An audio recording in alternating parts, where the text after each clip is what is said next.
इसमें हम लोग पढ़ रहे हैं अभी कोशिका।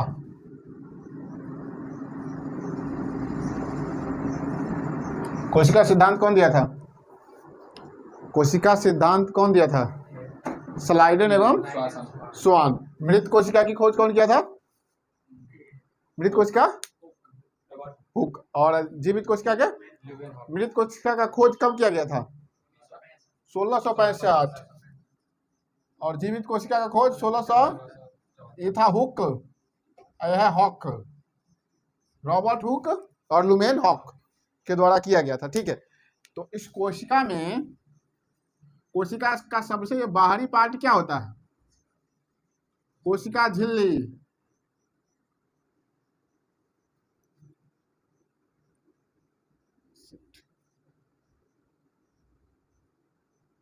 कोशिका झिल्ली। और ये वाला पार्ट होता है कोशिका भित्ति। इसमें एक लिक्विड पाया जाता है, उसको क्या कहते हैं? कोशिकीय द्रव कहते हैं। इसके केंद्र में क्या पाया जाता है? न्यूक्लियस। यहाँ पे उसके बाद गोल्गी बॉडी, उसके बाद वैक्यूल्स, उसके बाद एंडोप्लाज्मिक रेटिकुलम, उसके बाद राइबोसोम। ठीक है, उसके बाद ठीक है लाइसोसोम हो गया, सेंट्रोसोम। हाँ, कहाँ जरूरी नहीं है कोई यही जगह पे, इसका कोई फिक्स टाइम नहीं है, समय नहीं है। सेंट्रोसोम। इसमें देखो माइटोकॉन्ड्रिया पढ़ लिए, गोल्गी बॉडी पढ़ लिए, वैक्यूल्स पढ़ लिए, एंडोप्लाज्मिक रेटिकुलम पढ़ लिए, उसके बाद राइबोसोम पढ़ लिए और सेंट्रोसोम पढ़ लिए हुए हैं।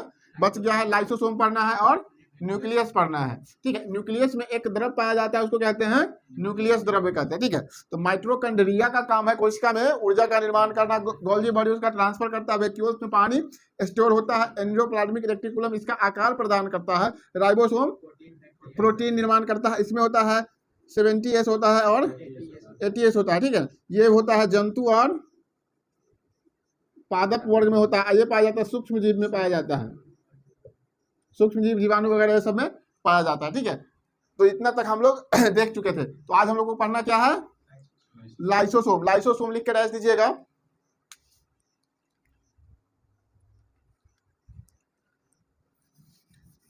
लाइसोसोम लिख के डैश देंगे।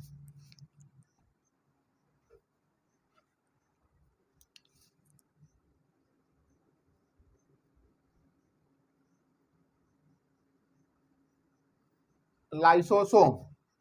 देखिए, तो लाइसोसोम में एक एंजाइम पाया जाता है, ठीक ना, जिसको कहते हैं जल अपघटक।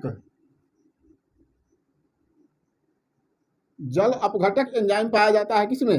लाइसोसोम में। अगर कोई कोशिका का पार्ट, अगर कोई कोशिका अगर मरता है तो उस कोशिका पर यही लाइसोसोम द्वारा एंजाइम, जल अपघटन एंजाइम छिड़का जाता है, जिस कारण से वो मर जाता है। ठीक है ना, तो जल अपघटन एंजाइम का ही इंग्लिश में कहते हैं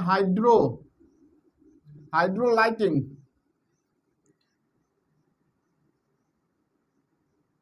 एंजाइम कहते हैं। क्यों एंजाइम कहते हैं? तो हाइड्रोलाइटिंग एंजाइम कहते हैं, उसी का नाम है जल अपघटन एंजाइम। कोशिका के किसी अंग पर हाइड्रोलाइटिंग एंजाइम पड़ने से वो अंग क्या होता है? मर जाता है। इसीलिए लाइसोसोम को क्या कहा जाता है? आत्महत्या की थैली कहा जाता है। ठीक है ना, तो लिखिएगा लाइसोसोम में हाइड्रोलाइटिंग एंजाइम पाया जाता है। हाइड्रोलाइटिंग एंजाइम पाया जाता है।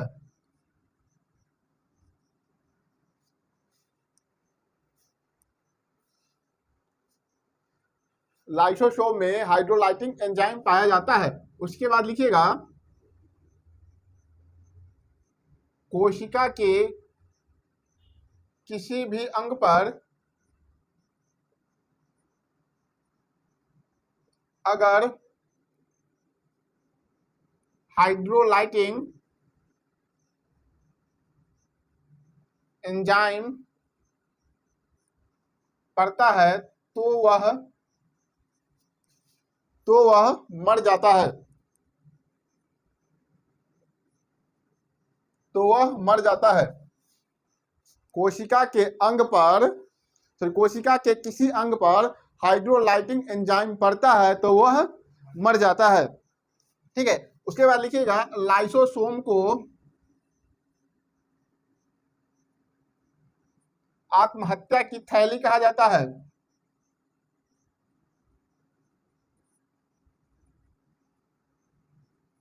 लाइसोसोम को आत्महत्या की थैली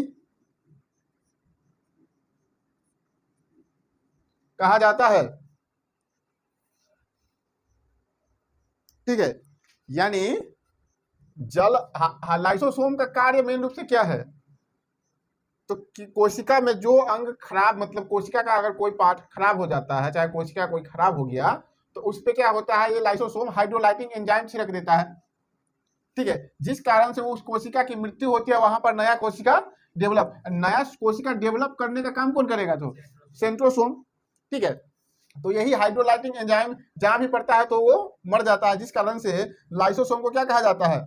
आत्महत्या की थैली कहा जाता है। लेकिन ये लाइसोसोम ब्लड में नहीं पाया जाता है। अगर ब्लड में पाया जाता, बाय द वे अगर ऐसा कुछ हो, तो ब्लड का सेल मर जाएगा, जिस कारण से ये क्या होगा, शरीर में ब्लड की कमी होगी, जिस कारण से ये इसका जो मेन फंक्शन है वो ब्लड में पाया ही नहीं जाता। ब्लड के सेल में हाइड्रोलाइटिंग एंजाइम या लाइसोसोम कहे तो पाया नहीं जाता है। तो लिखिएगा, ब्लड में लाइसोसोम नहीं पाया जाता है। ब्लड में लाइसोसोम नहीं पाया जाता है। ठीक है, तो इसमें कोशिका के को मारने के लिए कौन उत्तरदायी होता है? तो बोलते रहना साथ साथ, मारने के लिए कौन उत्तरदायी होता है? लाइसोसोम। किस एंजाइम की वजह से मारता है? तो हाइड्रोलाइटिंग एंजाइम या जल अपघटन एंजाइम के द्वारा। हाइड्रोलाइटिंग एंजाइम, कोशिका के किसी भी अंग पर अगर हाइड्रोलाइटिंग एंजाइम छिड़का पड़ता है तो वो उसी टाइम मर जाता है। ठीक है, तो इसी कारण से इसको लाइसोसोम को आत्महत्या की थैली कहा जाता है। यहाँ पर एक बात याद रखना है, जो ब्लड के सेल में लाइसोसोम नहीं पाया जाता है। ठीक है, उसके बाद लिखिए न्यूक्लियस।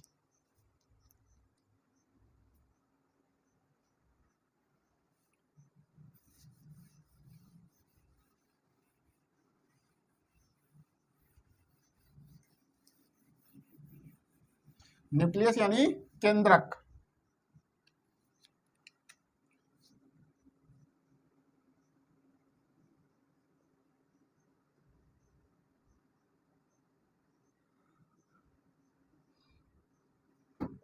न्यूक्लियस यानी केंद्रक। इसको कोशिका का ब्रेन कहते हैं। कोशिका का ब्रेन कहा जाता है केंद्रक को। अगर मान लीजिए इस सेल में अगर गोल्जी बॉडी काम करना बंद कर दिया है, तो ये बात किसको पता चलेगा? न्यूक्लियस को। जैसे ही ये खत्म होगा तो इसको तो यहां से हटाना होगा ना। तो ये न्यूक्लियस किसको आदेश देता है? सॉरी, सेंट्रोसोम नहीं, लाइसोसोम को। लाइसोसोम को आदेश देगा, लाइसोसोम इसको क्या करेगा? गोल्जी बॉडी को हटा देगा। अब जगह यहां पर खाली हुआ तो यही न्यूक्लियस फिर किसको कहेगा? सेंट्रोसोम को। तो यहाँ पर सेल डिवीजन के माध्यम से क्या होगा? वहां पर बन जाएगा। अगर मान लीजिए कोई सेल ही पूरा खराब हो गया तो सेल में भी यही कंडीशन होगा। ठीक है, तो केंद्रक को क्या कहा जाता है? कोशिका का ब्रेन कहा जाता है। केंद्रक की खोज रॉबर्ट ब्राउन ने कब किया था? तो 1831 में किया था। केंद्रक की खोज कौन किया था? Robert brown. लिखिएगा, केंद्रक की खोज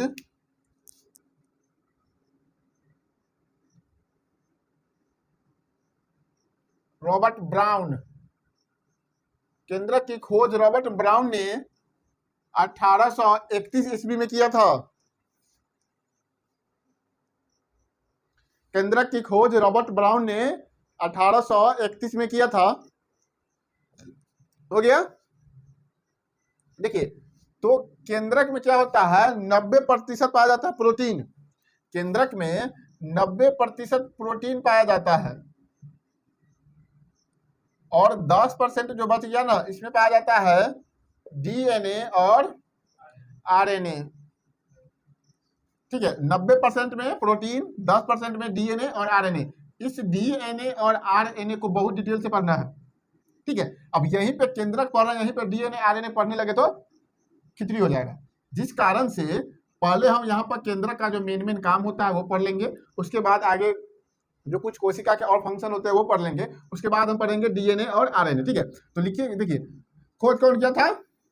रॉबर्ट ब्राउन 1831 में किया था। 90% प्रोटीन पाया जाता है केंद्रक में, 10% में डीएनए और आरएनए। लिखिएगा, इस बात को लिख लीजिए, 90%। देखिए, केंद्रक में 90% प्रोटीन पाया जाता है तथा 10% में डीएनए और आरएनए पाया जाता है।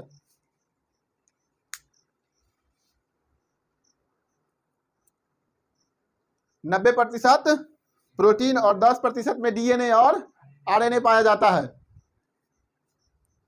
10% में डीएनए और आरएनए पाया जाता है। हो गया, ठीक है। उसके बाद लिखिए, केंद्रक को कोशिका का ब्रेन कहा जाता है। ऐसे हम ऊपर लिख दिए हैं, केंद्रक को कोशिका का ब्रेन कहा जाता है।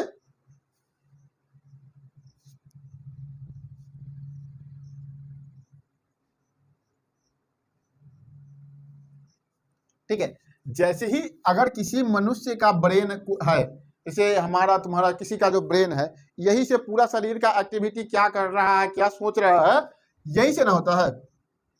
कहावत है, किसका सुनना था ये, दिल का कि दिमाग का? दिमाग का। लेकिन दिल कुछ कहता ही नहीं, उसका काम है केवल धड़कना, वो कुछ कह नहीं सकता है, वो केवल शरीर में ब्लड का संचरण करता है। दिल किसी का कुछ कहता नहीं, वो सब मन कहता है। किसी के प्रति चाहे कुछ भी सोच रहा है तो वो मन से सोच रहा है, दिल से कुछ सोचने का चीज नहीं है। जो फिल्मी दुनिया में आकर सब इसी इसको बदनाम कर दिए हुआ है, कुछ सोचने का चीज नहीं है। तो कोशिका का ब्रेन किसको कहेंगे? केंद्रक को कहेंगे। यानी कोशिका के सभी कार्य पर किसका नियंत्रण होगा? ब्रेन का, यानी केंद्रक का। तो लिखिएगा, कोशिका के सभी कार्य पर, कोशिका के सभी कार्य पर केंद्रक का नियंत्रण होता है।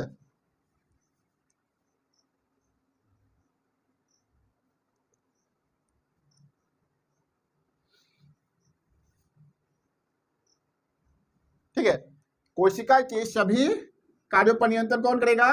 तो इसका केंद्रक करेगा, क्योंकि केंद्रक को इसका ब्रेन कहा जाता है। ठीक है। अब जैसे ही तुम सुना होगा, जो किसी के मम्मी पापा या किसी बच्चे का जो डीएनए टेस्ट होता है, जो किसका बच्चा है नहीं है, यानी उसका अनुवंशिकता का गुण का भंडार कहाँ होगा? तो डीएनए आरएनए डीएनए में होता है। और ये डीएनए कहाँ पाया जाता है? तो केंद्रक में पाया जाता है। यानी अनुवांशिकी पदार्थ का जो भंडारण गृह कौन हुआ? केंद्रक हुआ। इसी केंद्रक में ना डीएनए पाया जाएगा, और इसी डीएनए में जीन पाया जाता है। जीन को कैसे? इसमें एडेनिन, थाइमिन, गुआनिन, साइटोसिन वगैरह सब इसी में पाया जाएगा। न्यूक्लियोटाइड्स पढ़ना है क्या है, आरएनए इसी में पाया जाता है। ठीक है। तो यानी आनुवंशिकी जो जितने गुण होते हैं उसका भंडारण किसके पास होता है? तो केंद्रक के पास होता है। ये लिखिएगा, केंद्रक को आनुवंशिकी पदार्थ का भंडार गृह कहा जाता है।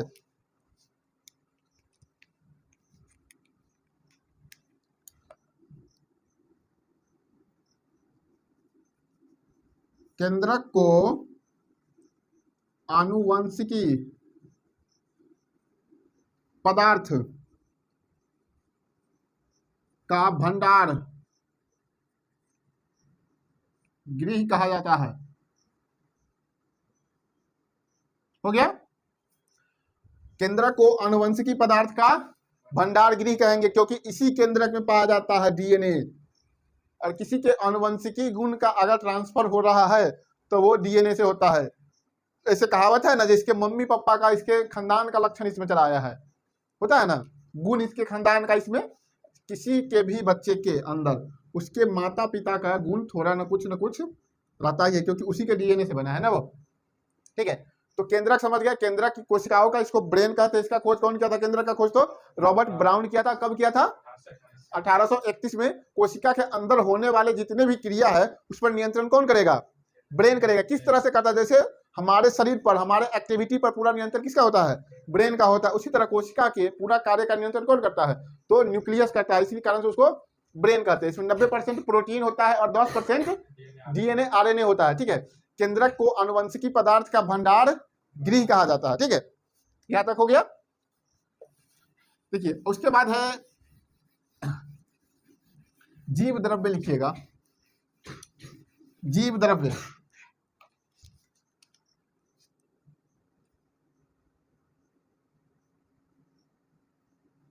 जीव द्रव्य होता क्या है? देखिए, तो इस कोशिका के अंदर जो द्रव्य पाया गया उसको क्या कहते हैं? कोश, इस केंद्रक के अंदर है उसको केंद्रक द्रव्य। ठीक है, इसी कोशिकीय द्रव्य और केंद्रक द्रव्य को मिलाने पर जिस द्रव्य का निर्माण होता है उसको क्या कहते हैं? जीव द्रव्य कहते हैं। तो जीव द्रव्य इक्वल टू लिख दीजिए कोशिकीय द्रव्य, कोशिकीय द्रव्य प्लस केंद्रक द्रव्य। बोलिए ठीक। तो जीव द्रव्य बराबर क्या हो गया? कोशिकीय द्रव्य और केंद्रक द्रव्य के मिलने से जो पदार्थ का यह निर्माण होता है वो क्या कहलाएगा? तो जीव द्रव्य कहलाता है। कोशिकीय द्रव्य और केंद्रक द्रव्य को मिलाने से जीव द्रव्य का निर्माण होता है।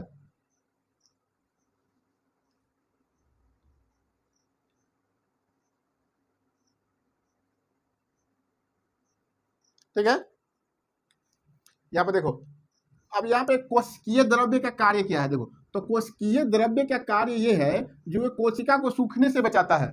अगर मान लो इसमें कोशिकीय द्रव्य नहीं है, ये आपस में सब टकरा रहा है, अब मान लो कभी टकराते टकराते लाइसोसोम फूट गया, तो इसमें से क्या निकलेगा? हाइड्रोलाइटिक एंजाइम, जल अपघटक एंजाइम निकलेगा, ये पूरा को तबाह कर देगा। करेगा कि नहीं करेगा? जिस कारण से इसको इसकी रक्षा के लिए क्या पाया जाता है? तो कोशिकीय द्रव्य पाया जाता है। केंद्रक को सूखने के बचाने के लिए क्या पाया जाता है? केंद्रक द्रव्य। इसी केंद्रक में अगर द्रव्य नहीं होगा तो इसमें होता है डीएनए और होता है आरएनए, डीएनए और आरएनए होता है। ठीक है ना, तो इस डीएनए आरएनए में तो यहाँ पर भी दिक्कत होगा, यहाँ पर केंद्रक द्रव्य नहीं है तो। ठीक है, देखिए, तो आप कोशिकीय द्रव्य में आखिरकार पाया क्या क्या चीज जाता है वो लिखिएगा। कोशिकीय द्रव्य का निर्माण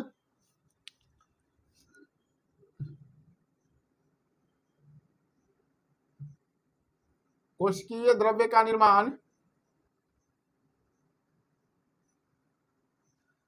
कार्बोहाइड्रेट,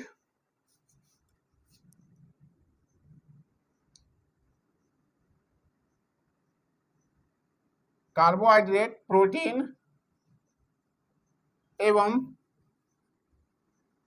वसा के मिलने से होता है। कार्बोहाइड्रेट, प्रोटीन एवं वसा के मिलने से होता है।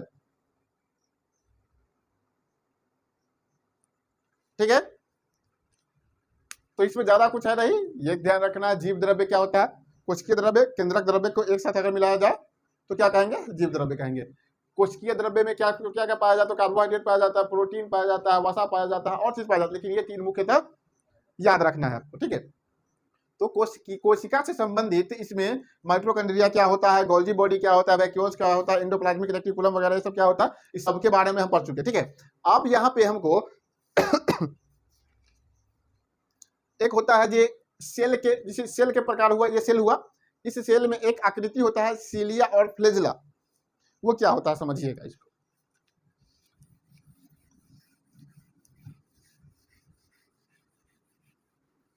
लिखिए सीलिया और फ्लेजिला स्टार लगा के।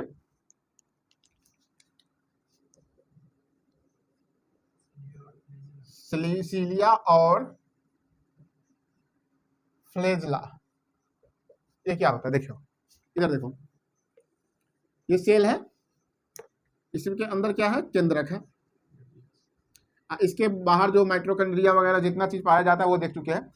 इसमें एक केसनुमा आकृति निकला रहता है, कुछ इस तरह से, एक बड़ा एक छोटा। इस इमेज को बनाते देखिएगा। ठीक है ना, फ्लेजिला, फ्लेजिला होता है, सीलिया और फ्लेजिला। देखो, तो ये जो बड़ा वाला आकृति होता है उसको फ्लेजिला कहते हैं, और ये छोटा होता है उसको कहते हैं सीलिया। तो ये केवल हर सेल में, हर कोशिका में नहीं पाया जाता है। देखो, अगर ये प्लेन है कोशिका, ये प्लेन है, इसमें ये कोई सीलिया और फ्लेजिला नहीं पाया जाता है, तो क्या ये ढकने में इसको आसानी होगा? नहीं ना होगा। अगर इसके पास ये ग्रिप है तो इसको चलने में क्या होगा? आसानी होगा। तो जैसे स्पर्म वगैरह हो गया, उसमें ये सीलिया फ्लेजला पाया जाता है, लेकिन और सेल में नहीं पाया जाता, यानी प्लांट सेल में ये सीलिया और फ्लेजला पाया ही नहीं जाएगा, क्योंकि पेड़ को कभी चलते हुए देखा है नहीं है। तो ये जितने भी मूविंग चीज हुआ, यानी चलने वाला सेल, उसमें सीलिया और फ्लेजला पाया जाएगा। जिसमें जो भी मूविंग सेल नहीं होगा, उसमें सीलिया और फ्लेजला कभी नहीं पाया जाएगा। ठीक है, यहाँ पे क्या होता है, फ्लेजला ग्रेटर देन किससे,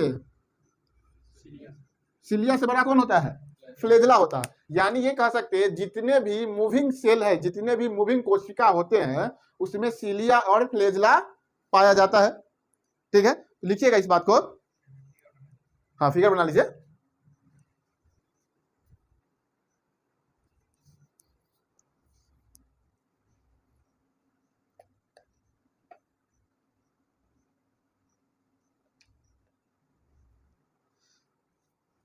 बन गया। अब इससे mitochondria, vacuole, centrosome, endoplasmic reticulum, Golgi body, हर जगह लिखना जरूरी नहीं है, ये माइंड में लिखा होना चाहिए। ठीक है, देखिए लिखिएगा, सीलिया और फ्लेजला कोशिका के बाहरी भाग में पाया जाता है। सीलिया और फ्लेजला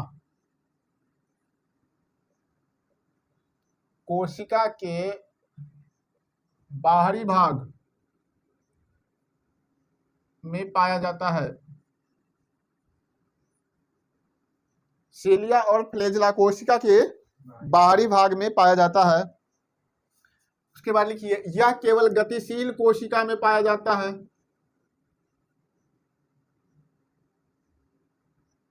यह केवल गतिशील कोशिका में पाया जाता है। यह केवल गतिशील कोशिका में पाया जाता है। लिखिए, इसकी आकृति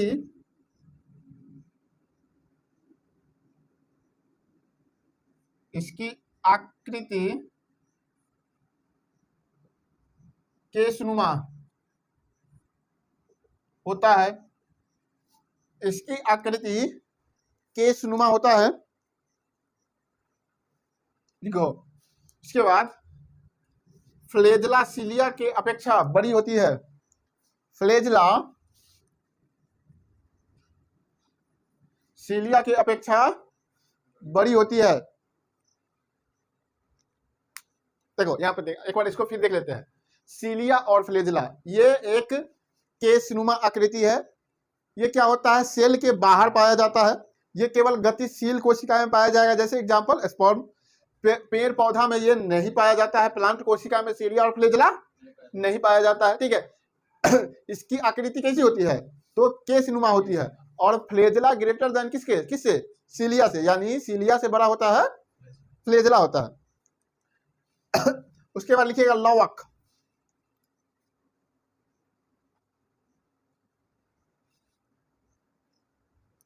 हो गया, इसको मिटा दे।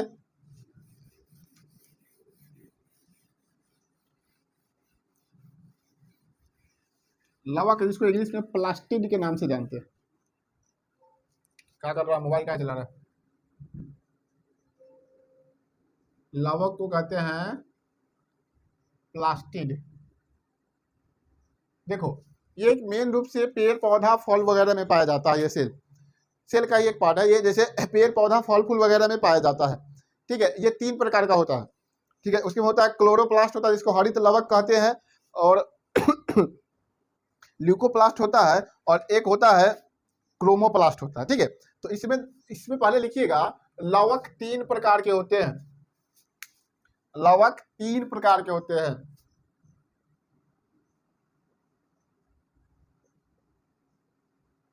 होता है।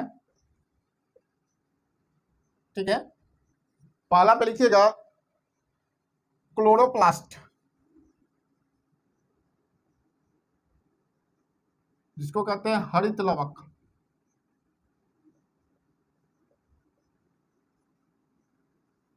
क्लोरोप्लास्ट, इसको कहते हैं हरित लवक। उसके बाद लिखिएगा ल्यूकोप्लास्ट।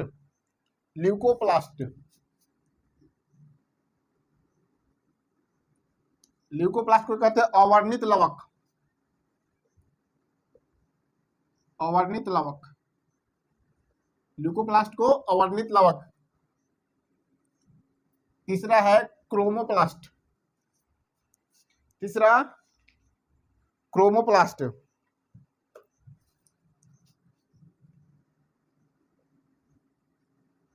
इसको कहते हैं वर्णित लवक।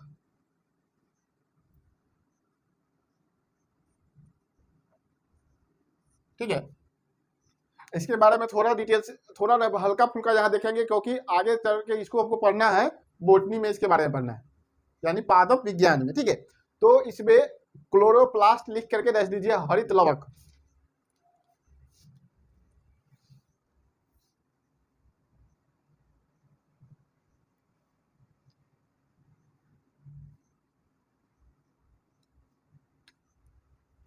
पहला पे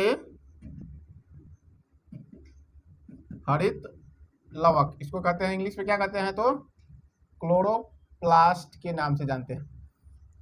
ठीक है, हरित लवक या क्लोरोप्लास्ट, पानी वाला है क्या, हरित लवक या क्लोरोप्लास्ट। इसमें देखिए इसका जो मेन काम है, इसका रंग अगर पूछे तो ये किस रंग का होता है, तो ये हरा रंग का होता है, लिखते चलिएगा साथ साथ,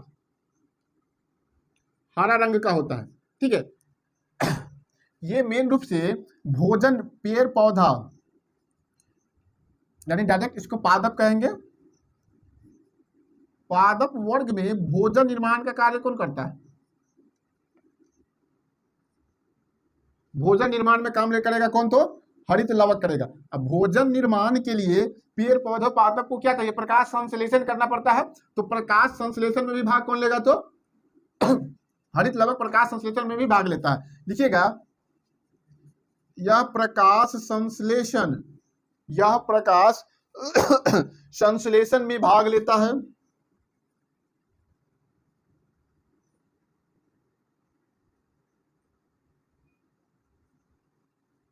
यह प्रकाश संश्लेषण में भाग लेता है।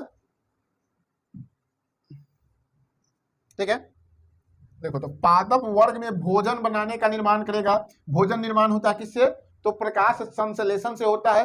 कोई पेड़ पौधा जितना ज्यादा हरा होता है उसमें उतना ही ज्यादा अधिक क्या होता है, प्रकाश संश्लेषण होता है। यानी इससे ये कहा जा सकता है हरित लवक का रंग कैसा होता है, तो देखो हरित लवक का रंग हरा होता है, तो लिखा है शायद हरित लवक का रंग हरा होता है।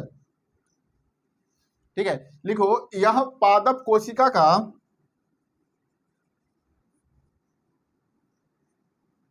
यह पादप कोशिका का रसोई घर कहलाता है। यह पादप कोशिका का रसोई घर कहलाता है।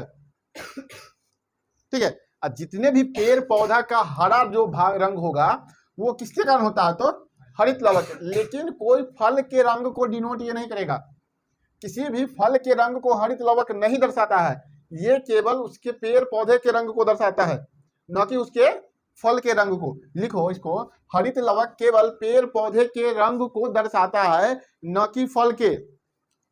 हरित लवक केवल पेड़ पौधे के रंग को दर्शाता है, न कि फल के।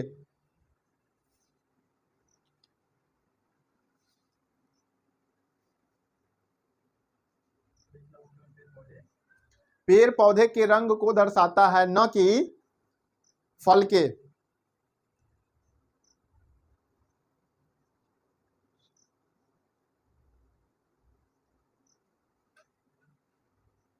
देखो एक चीज होता है हरित लवक के बारे में, जैसे अगर सूर्य द्वारा, एक तो कोई लिमिट होगा जो इतना प्रकाश चाहिए जिससे इसका प्रकाश संश्लेषण आसानी से हो, लेकिन कभी कभी देखता है जो सूर्य का प्रकाश काफी ही ज्यादा होता है, पेड़ पौधा झुलसने लगता है। किस कारण से झुलसता है, तो ये अधिक इसमें जो हरित लवक में एक तत्व पाया जाता है उसको कहते हैं जेनियोफिल। देखो ये हरित लवक में ही पाया जाता है, जेनियोफिल। तो ये जेनियोफिल क्या करता है, जब सूर्य से अधिक प्रकाश आता है, जितना प्रकाश संश्लेषण के लिए प्रकाश चाहिए, लेकिन उससे ज्यादा अगर प्रकाश आता है, तो यही जेनियोफिल जो है ना, जेनियोफिल यही उससे अधिक सूर्य के अधिक प्रकाश से किसकी रक्षा करता है, तो पेड़ पौधे की रक्षा करता है। लिखो, हरित लवक में जेनियोफिल पाया जाता है, हरित लवक में जेनियोफिल पाया जाता है, जो कि पेड़ पौधे को, जो कि पेड़ पौधे को, जो कि पेड़ पौधे को अधिक प्रकाश से सुरक्षा प्रदान करता है, जो कि पेड़ पौधे को अधिक प्रकाश से सुरक्षा प्रदान करता है, अधिक प्रकाश से सुरक्षा प्रदान करता है।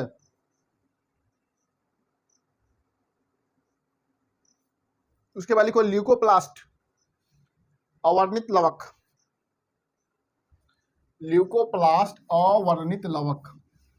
Set set set. दूसरा नंबर पे ल्यूकोप्लास्ट।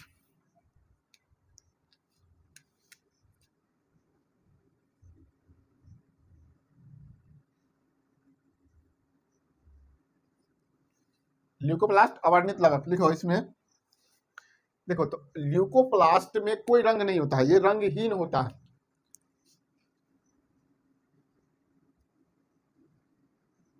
ल्यूकोप्लास्ट देखो, यह लिखो इसमें, यह रंगहीन होता है, यह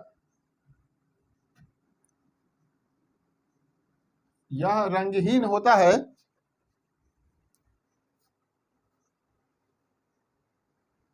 ठीक है।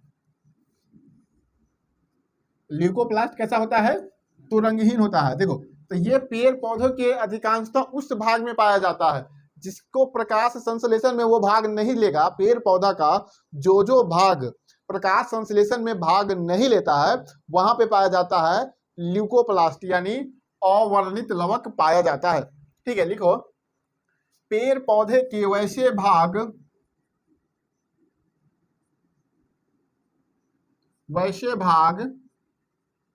जो प्रकाश संश्लेषण में भाग नहीं लेता है वहां ल्यूकोप्लास्ट पाया जाता है, वहां ल्यूकोप्लास्ट पाया जाता है। जैसे एग्जाम्पल के तौर पर लिखना, जड़, पेड़ पौधा का जड़ है, उसमें क्या पाया जाता है, तो ल्यूकोप्लास्ट पाया जाता है, ठीक है। तो ये ल्यूकोप्लास्ट का कार्य क्या है, देखो तो ये जो है एमिनो एसिड होता है ना, एमिनो एसिड, एसिड मतलब अम्ल, बेस मतलब क्षार, तो एमिनो एसिड को क्या करता है, वसीय एसिड में बदल देता है, यानी फैट वाले जो एसिड होता है उसमें बदल देता है, वसीय अम्ल। लिखो, ल्यूकोप्लास्ट एमिनो एसिड को वसीय एसिड में परिवर्तित करता है, ल्यूकोप्लास्ट एमिनो एसिड को वसीय एसिड में के रूप में परिवर्तित करता है,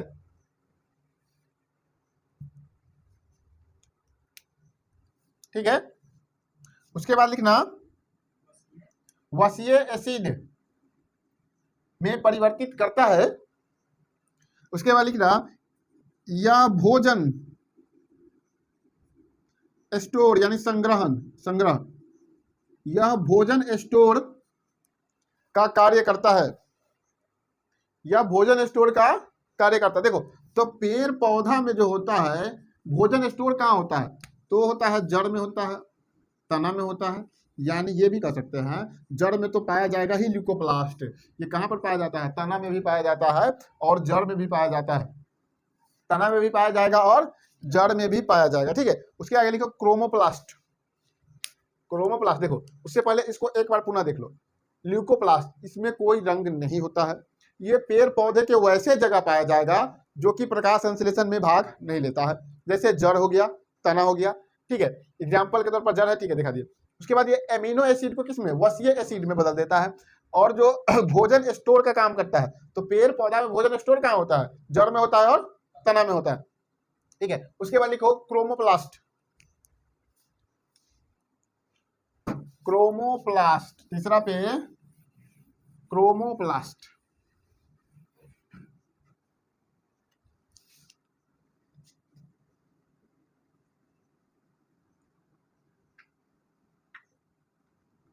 वर्णित लवक, देखो तो वर्णित लवक का काम क्या है, ये भी रंग ही प्रदान करता है, लेकिन ये पेड़ पौधे का रंग प्रदान नहीं करता है, बल्कि फल का रंग प्रदान करता है।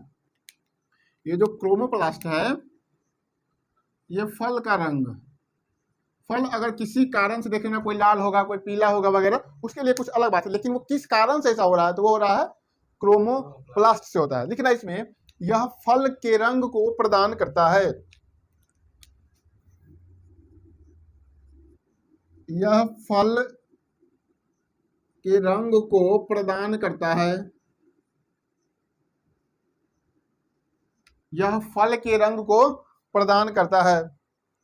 ठीक है, जैसे फल के रंग को प्रदान करेगा, लेकिन अगर कोई पेड़ पौधा में जो पुरानी पत्तियां होती है ना, पुरानी पत्ती यानी पत्ता, पुरानी पत्ती में भी क्या देखने को मिलता है, तो क्रोमोप्लास्ट देखने को मिलता है। लिखना इस बात को, पेड़ पौधे की पुरानी पत्तियों में क्रोमोप्लास्ट पाया जाता है, पेड़ पौधे के पुरानी पत्तियों में क्या होता है, क्रोमोप्लास्ट पाया जाता है।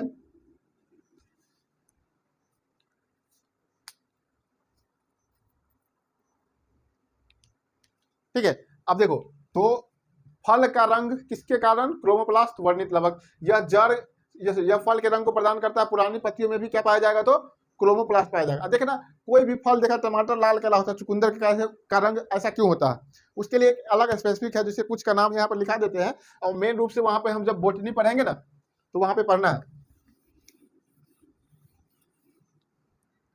जैसे गाजर का रंग क्यों होता है, गाजर का जो रंग होता है वो किसके कारण होता है, तो वो होता है कैरोटीन के कारण। लिखना, गाजर का रंग कैरोटीन के कारण। दूसरा पे चुकंदर, चुकंदर का रंग होता है बीटानून के कारण। उसके बाद लिखना टमाटर,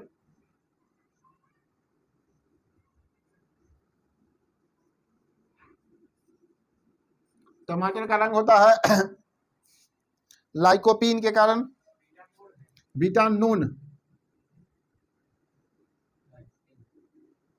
लाइकोपीन के कारण। उसके बाद आलू का रंग होता है सोलिनीन के कारण, आलू जो उस रंग का होता है उसका सोलिनीन के कारण होता है। आलू का रंग सोलिनीन होता है, सॉरी सोलिनीन के कारण होता है। और पांचवा पर सेब का रंग, सेब एंथोसाइनिन, सेब का जो रंग होता है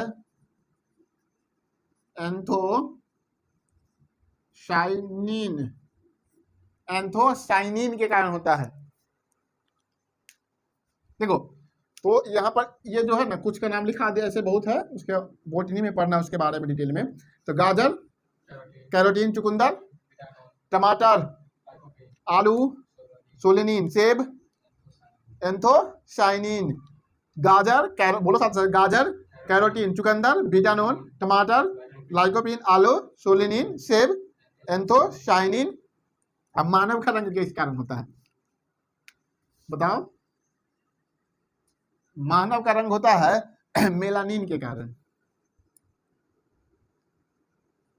मानव का देखो, कोई आदमी अगर ज्यादा व्हाइट है, ठीक है ना, तो उसमें जो होता है मेलानिन ज्यादा होता है।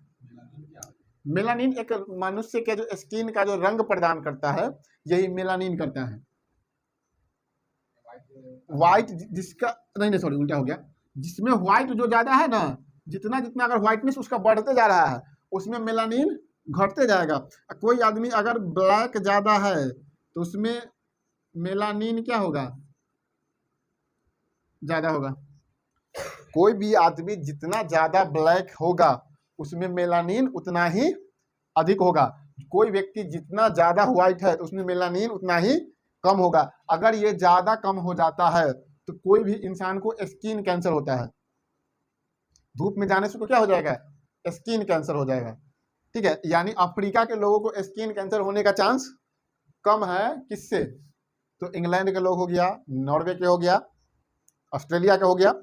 ऑस्ट्रेलिया में तो ऐसे भी ओजोन की परत की मोटाई कम है, जिस कारण से वहाँ स्किन कैंसर की समस्या ज्यादा देखने को मिलता है। ठीक है, तो मानव का रंग अगर होता है तो वो होता है मेलानिन के कारण होता है। जितना कोई व्यक्ति अगर ज्यादा व्हाइट है मेलानिन उतना कम होगा, अगर कोई व्यक्ति जितना ज्यादा ब्लैक है तो उसमें मेलानिन ज्यादा होगा।